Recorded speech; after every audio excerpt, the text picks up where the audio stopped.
Good morning friends, welcome back to my channel. আমি রামা আর আমার TRD ব্লগে আপনাদের সবাইকে জানাই অনেক স্বাগত। আজকের ভিডিওটা শুরু করলাম দুপুরের মেনু দিয়ে। এখন বাজে ঠিক সকাল 9টা।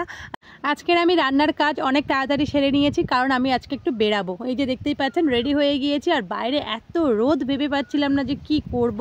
তো কিছু করার নেই, বেরাতেই হবে। তো কোথায় যাচ্ছি আর কি জন্য যাচ্ছি সেটা তো অবশ্যই আপনারা ভিডিও কন্টিনিউ করলে জানতেই পারবেন। তো চলুন তার আগে আপনাদেরকে একটু দেখিয়ে দিই যে আমাদের ঘরের কাজ কতটা হয়ে গিয়েছে। একদমই প্রায় হয়ে এসেছে। ছাদ ঢালাইয়ের জন্য প্রস্তুতি চলছে, কেননা রড বাঁধা হচ্ছে এখন, আর মিস্ত্রিরা এদিকে কাজ করছে। ওই জন্য আমি কিছুটা রান্না করে রেখেছি, আর কিছুটা যেটুকু বাকি আছে মা সেরে নেবে বলেছে, তাই আমরা বেরিয়ে পড়লাম। কারণ সমস্ত রান্না করতে হলে আরও অনেক বেলা হয়ে যেত আর অনেকটা দেরি হয়ে যেত। তো আমরা কোথায় যাচ্ছি আর সঙ্গে আমার কে রয়েছে দেখুন তো, আপনারা চিনতে পারেন কি না। হ্যাঁ, আমার যা রীতা, ওরই জন্য আজকে বেরানো। বিশেষ করে আমার একটা বান্ধবী ননদের আজকে বিয়ে রয়েছে, তো তাকেই সাজাতে আর কি আমি ওকে নিয়ে যাচ্ছি। আর আমার বান্ধবীর বাড়িটা অনেকটাই দূর আমাদের বাড়ি থেকে। তো দেখতেই পাচ্ছেন আমরা স্টেশনে চলে এসেছি, আর বাইরে এত রোদের তাপ, কিছুতেই দাঁড়ানো যাচ্ছিল না। অনেকক্ষণ পর, মানে প্রায় 1 ঘন্টা লেট ছিল আমাদের ট্রেনটা। মানে আমাদের আসতেই আর কি লেট হয়ে গিয়েছে। আমাদের আসার সাথে সাথে একটা ট্রেন বেরিয়ে গেছে, তার প্রায় 40 মিনিট পর ছিল এই ট্রেন।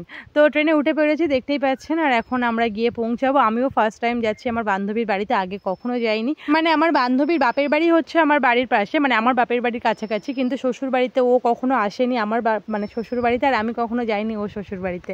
রাস্তায় মানে বাড়ি থেকে বেরানোর পর ওর সঙ্গে অনেকবারই কথা হয়েছে, কিন্তু স্টেশনে লেবে, মানে ওদের ওই স্টেশনে লেবে ওকে আমি ফোন করছি কন্টিনিউ যে আমি এরপরে কোথায় যাব, কোথা থেকে আমি গাড়ি ধরবো। কিছুতেই ও ফোন তুলছে না। প্রায় 10-12 বার আমি রিং করেছি, তাও ও ফোনই রিসিভ করছে না। এতটাই আমার মাথা গরম হয়ে গিয়েছিল। তারপর আমি অনেক খুঁজে তারপর একটা গাড়ি নিলাম। গাড়ি নিয়ে এখন আমরা এসে পৌঁছালাম। আপনারাই বলুন তো, একে প্রচণ্ড বাইরে গরম, তারপরে অচেনা একটা জায়গা, কখনো আসিনি, তার উপর যদি ফোনটা না ধরে কতটা রাগ হয়। তো যাই হোক, আমরা এসে পৌঁছে গিয়েছি, আর এখানে এসে দাঁড়িয়েছি। আমরা দাঁড়ানোর পরে গাড়িতেই আর কি অটোতেই ও ফোনটা রিসিভ করেছিল। তো বললো এখানটায় লেবে দাঁড়া তোরা, আমি আসছি। মানে ওর হাজব্যান্ডকে আর কি পাঠিয়ে দেবে আমাদেরকে নিয়ে যেতে। ওর কথা মতোই ভাবলাম যে এখানে দাঁড়িয়ে থেকে কি করব, একটু হাঁটতে থাকি, তারপর রাস্তায় এসে গেলে দেখা হলে যাওয়া যাবে। তো সেই মতোই আমরা হাঁটতে থাকলাম। আর সঙ্গে রয়েছে এত বড় একটা ব্যাগ ট্রলি, যেটা তো আমাদের ক্যারি করতে খুবই কষ্ট হচ্ছিল। শুধু ওর মেকআপের জিনিস এটাতে ভর্তি। আমাদের ড্রেস কিছুই ছিল না, আমরা কিছুই নিয়ে যাইনি, জামা কাপড় কিছুই নিয়ে যাইনি। শুধুমাত্র ছিল ওই ট্রলিটাই ওর মেকআপের জিনিসপত্র। এই যে অবশেষে এসে পৌঁছালাম আমার বান্ধবীর বাড়িতে। আর এই হচ্ছে আমার বান্ধবী, এর নাম রিঙ্কু।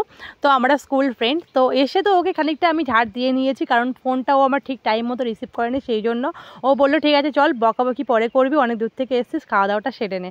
তো ওই জন্য ওর নিজেই আমাদের পরিবেশন করছে। দেখতেই পাচ্ছেন বিয়ে বাড়িতে এখানে আমরা এখন খেতে বসেছি, মানে যেখানে আর কি রাত্রে খাওয়া দাওয়ার আয়োজন করা হয়েছে। আমরা এসে পৌঁছেছি প্রায় 2:30-3টে হবে। তো সবারই খাওয়া হয়ে গিয়েছে, তাই আমরা দুজনেই বসেছিলাম খেতে। আর এখানে দিয়েছিল দুপুরের মেনুতে ছিল মাছের মাথা দিয়ে ডাল, আর ছিল মাছের ডিম, পুঁই শাক, একটা কুমড়ো দিয়ে এরকম কিছু একটা হবে তরকারির মতন। তারপর ছিল মাছের ঝোল, যেটা আমি নিইনি, কেননা এত গরমে এত কিছু ভালো লাগছিল না। তো যাই হোক, খাওয়া দাওয়া সেরে সোজা চলে আসলাম ওপরের ঘরে, মানে রিঙ্কুর ওপরের ঘরে। ও বলল ওখানেই তোরা নিরিবিলিতে কাজ করতে পারবি, মানে কেউ তোদেরকে ডিস্টার্ব করবে না। ওর ওপরের ঘরে ঢুকে আমার এত ভালো লেগেছে, কেননা দুটো বড় বড় জানালা রয়েছে, সেই জানালা থেকে এত আলো আসছে, পুরো ঘরটা কত সুন্দর দেখতে লাগছে। ওকে তাই বলছিলাম, যেহেতু ওপরের ঘর অনেকটাই গরম, কিন্তু গরম হলেও মানে যত রাত নামছিল তত ঠান্ডা হচ্ছিল আস্তে আস্তে। কিন্তু এত আলো ঝলমলে ঘর কার না ভালো লাগে বলুন। এদিকে রীতা ওর সুবিধা মতন সমস্ত কিছু হাতের কাছে গুছিয়ে নিয়েছে সুন্দরভাবে। আর এই হচ্ছে আজকের আমাদের ব্রাইড, যাকে সাজাতে আসা।